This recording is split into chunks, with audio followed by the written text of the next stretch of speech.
I was diagnosed at 65. 37, earlier than most. Every 9 minutes, someone is diagnosed with Parkinson's disease. And every one of them can turn to the American Parkinson Disease Association. Visit apdaparkinson.org to learn more and show your support today.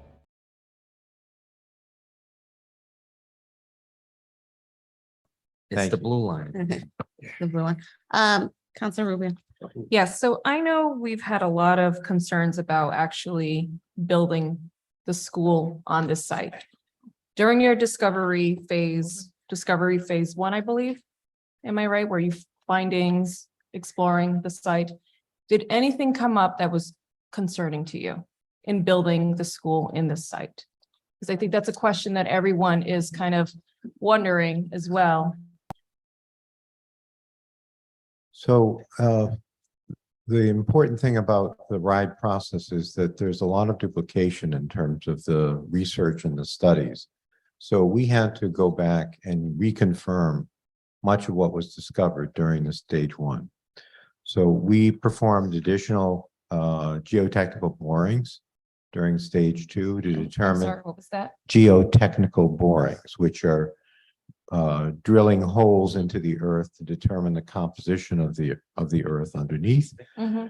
We had to perform additional tests of the soil in multiple locations around the site in order to make sure there were no contaminants, or if there were contaminants, we understood what the nature of them would be and what the cost would be to remove them.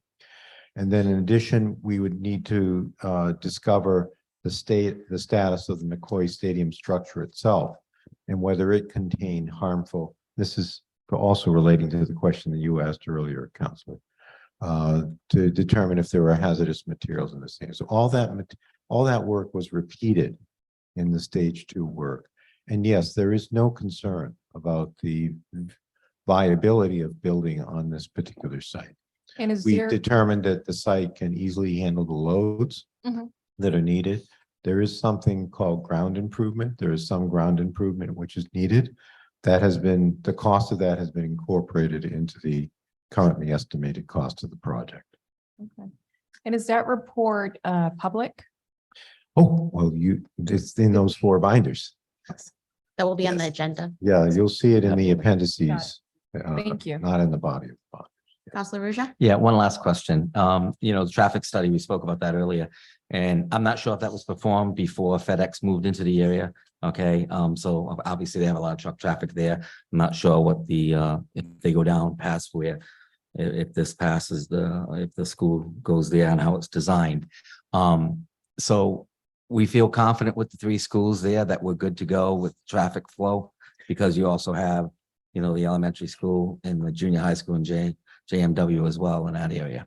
Well, I'd encourage you to investigate the detail of the traffic study report. Good, I will. And not just take my word for it, but there's a lot of detail there that lets you know how much depth was gone into in terms of studying not only the intersections immediately surrounding the site, but also intersections further out. Okay, I did know that, I'm not sure when FedEx came to be, but New England Motor Freight had been there and it had been dormant for a little bit. So I'll read the details on it and see if that was included, because they are going to create some traffic there too with their trucks and what have you. Certainly. Thank you.